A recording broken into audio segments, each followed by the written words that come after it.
बिस्मिल्लाहिर्रहमानिर्रहीम अस्सलामु अलैकुम वरहमतुल्लाहि वबरकातुहू। इस बच्ची को पैदाइश के वक़्त से दिखाई नहीं दे रहा था। 10 साल से डॉक्टरों से इलाज करवा रही थी।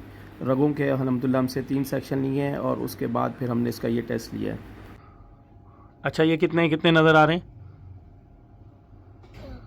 2 हैं, ठीक है। और ये देखो 3। और ये देखो अब कितने हैं? 4 हैं। इसकी माशाल्लाह रिकवर कर रही है काफ़ी। अब्बू नज़र आ रहे हैं किस तरह बैठे हुए हैं? देखो हाथ कहाँ है उनका, हाथ देखो। अब्बू का हाथ देखो किधर है? नहीं, हाथ मैंने कैसे किया हुआ? एक हाथ कहाँ है, एक हाथ कहाँ है?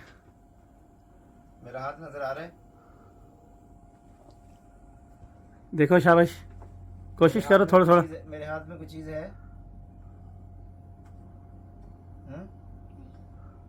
है? ये देखो, इधर देखो, मेरे हाथ में कुछ चीज है? क्या है? तकिया है।